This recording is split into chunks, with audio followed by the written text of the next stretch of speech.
Chats with Andrew Brunet. If you know about the Southern Gospel group, the Perrys, you're going to know this guy right here. My guest, Jason Gordon. How you doing today? Good, man. How are you? Great. I am excited to have you on. So, for starters, tell us a little bit about how you got into gospel music. Lord, that was a long time ago. Well, long story short, I had a teacher in middle school that told me I should be in choir.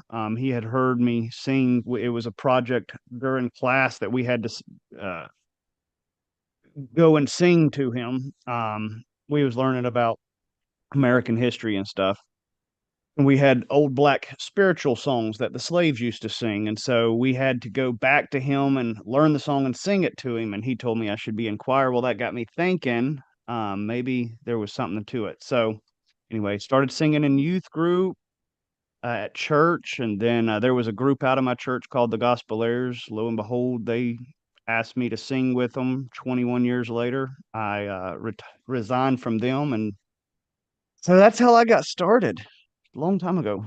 So, who was some of your earliest inspirations that really impacted you to go into gospel music that really helped you to where you are today?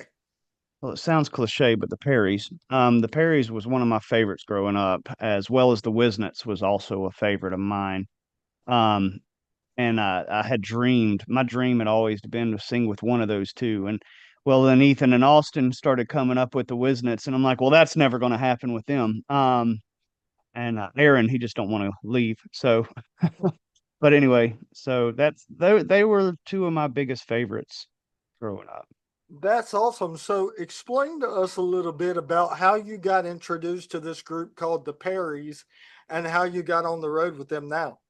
Sure. Well, I was with the Fabulous Blackwood Quartet at the time, and I saw Libby had posted on Facebook that she was looking for a singer. Actually, she was looking for a lead singer, and I knew it was at the top of my range, so I wasn't sure, but I went ahead and applied, not thinking anything would ever happen out of it. But it took her about 3 months to get back with me, and then I went in for an audition, and she had already moved Dayton into that lead position, but she's like, "But I'm going to look at you for baritone, which fit me better anyway." So, um, uh, I went to the audition. She hired me on the spot.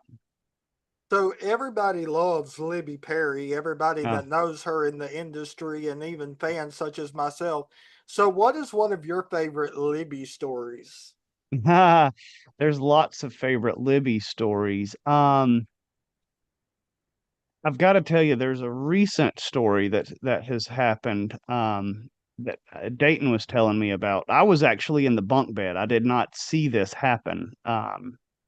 But we was going down the road. Jared was driving the bus, and Libby always sits in the buddy seat until the bus stops. If that's 6 o'clock, 7 o'clock in the morning, she's sitting there.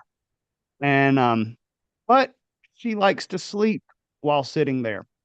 And so she was asleep in the buddy seat. Dayton and was sitting in a little fold out chair between the two of them. And well, we came into some traffic and we was going maybe 2 mile an hour behind this semi truck. And Libby woke up thinking we was still going full force down the interstate. And here we are just a couple feet from this semi truck, and she starts screaming, thinking we're about to hit it. And Jared's like, calm down. We're only doing 2 mile an hour. So, but yeah, that's one of my favorite stories of her, but there's so many. Oh, wow. So, for a Southern gospel fan or Christian music fan in general that may have never experienced a Perry's concert, what can you expect when you walk through those doors? Well, come expecting to worship. We're not there to entertain. We hope you are entertained by what we do. And but we're there mostly to worship and to honor God. And we want to see people move. We want to see souls saved, hearts rededicated. Um, there's a lot of discouraged Christians in the church these days, and with everything going on, we want to encourage them, let them know that Christ is still on the throne. and he's still in control of everything. We've read the back of the book. We win, folks. So that's what we're there for. And you can expect we're going to try our best to portray that message to you if you come to our concerts. So, a great new radio single from y'all called I Think I'll Just Go On. Tell us a little bit about that single. Yeah, I think I'll just go on was a good song. We we get discouraged, we get downhearted. We don't know what tomorrow holds. Just what I was saying, but we've just got to decide because you have a decision. You can stay in the pit of despair, or you can decide to go ahead and praise him and go ahead and go on and expect great things. So to me, that's what that song's all about. So, I hear you have a little podcast on the side that you do with this guy named Tony Goforth. I mean, Yeah. he's okay, but I was just talking to him last night about bringing him on the program. Share with us a little bit about the idea behind the podcast. Yeah, well, people see us. Me and Tony got together. We was both singing with the Blackwood Quartet at the time. He was our tenor singer, and I was the baritone. And people come up to us at the product table.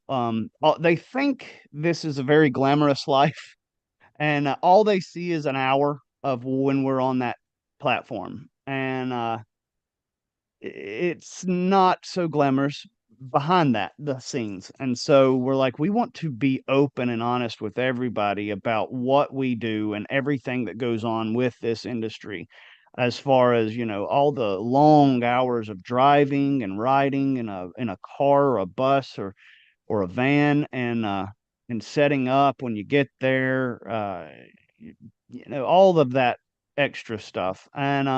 And so we said, well, let's start a podcast so we people can understand. We'll talk about these things, the places we go eat and the places we get to go see and visit, the people we get to meet. And so we created this podcast called Backstage Pass with Tony and Jason. And so it gives you a backstage to what we do. So, who are some of your favorite guests that you featured on that podcast so far? Let's see. Some of my favorite guests. Aaron Swain of Promised Land Quartet. He's my buddy, and he came on there. We interviewed him. We also interviewed Dayton Gay, which is our lead singer with the Perrys. He's turned into a great friend. Um, and his testimony is just amazing. But my all-time greatest favorite interview was Libby Perry Stuffle. What a story she actually does have of her history and how the Perrys got started, and she kind of opened up for us on that podcast a little bit and told about all of that. So that was probably my favorite.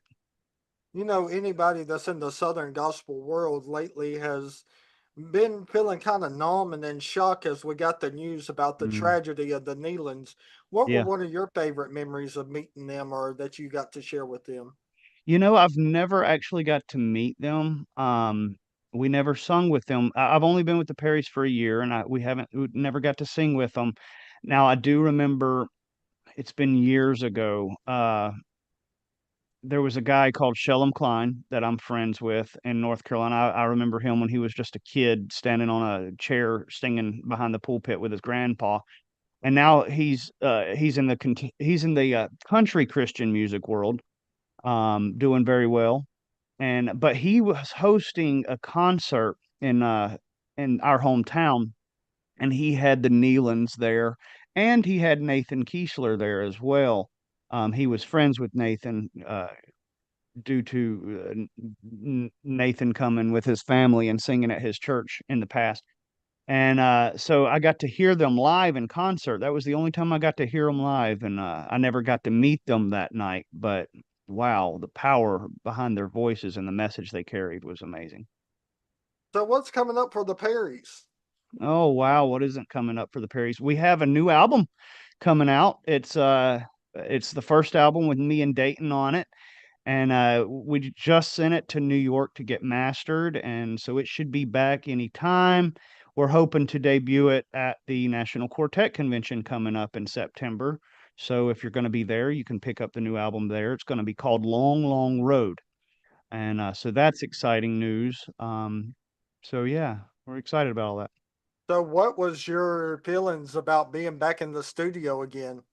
Nah, it was great. Felt like home. I hadn't been in the studio in several years, and it was good. It was good. And that was one of the first times I had been, actually it was the first time I had ever been in a studio of that caliber, recording at that level.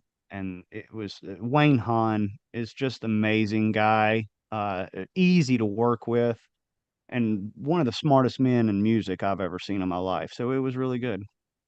You know, I've always heard it said that uh, a song has to minister to you before Yeah, you send it out into the audience. So, what would be one of absolutely. your favorite songs that you sang with the Perrys that has ministered to you? Well, there's a new song on this new album I'm really excited about, called Million Reasons. And I I really pushed for this song to be on the album because it does speak to me in such a way. It talks about how we've given God a million reasons not to love us. We've pushed him to the side so many times, but none of those reasons has ever changed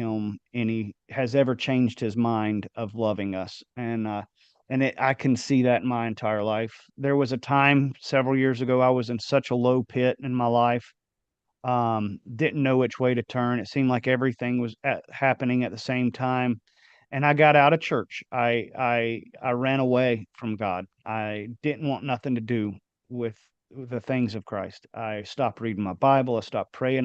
Didn't go to church for 2 or 3 years, and he was always there.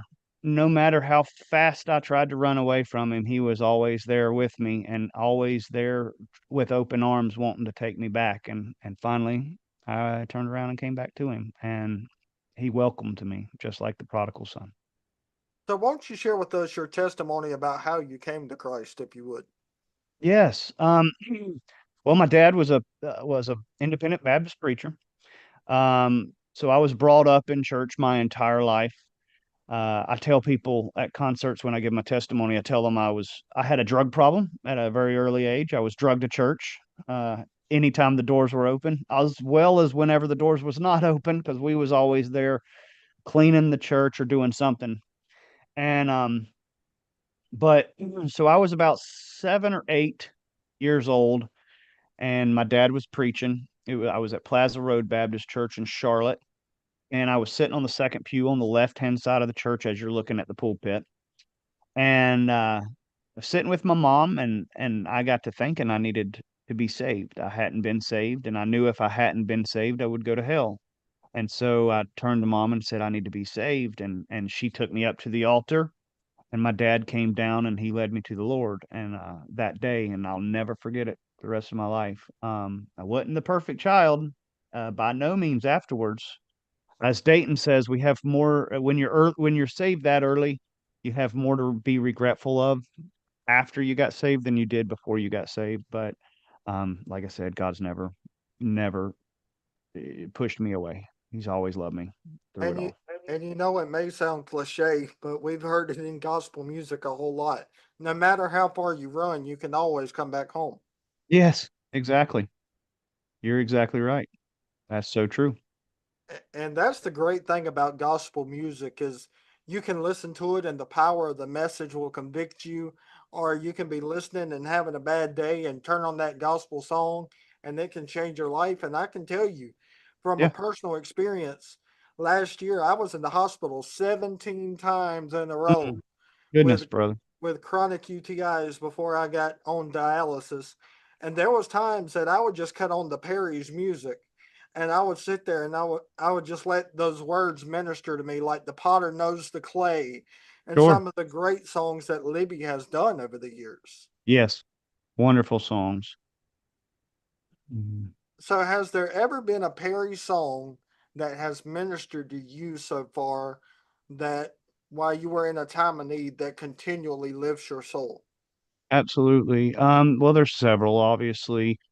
But one in particular, I tell people it's my favorite Perry song. Um, is Never a time. Never a time is I mean, it goes through and says, not one time has God ever been unfaithful. Has not one time has God ever his mercy's not ever been new. It's so true, If you look back on your life, not one time has God ever left us, and that's very similar to my A Million Reasons song, but that's the same message. God just loves us no matter what we do, and He's never going to stop. Well, Jason, thank you so much for doing the interview. I want you to share with the people how we can find out more about the Perrys. Sure. Well, we got a website, perrysministries.com, as well as a Facebook page. There's several actually. You've got Friends of the Perrys, which is a group, and you have Perrys on Facebook, as well as I think the Perrys on Facebook as well. So any of those you can find us, as well as each one of us have our own personal Facebook page. You can all find us there too. So yeah, any of that. Well, Jason, I appreciate you, my friend. Thank you for being a guest on Fate Chats. Absolutely.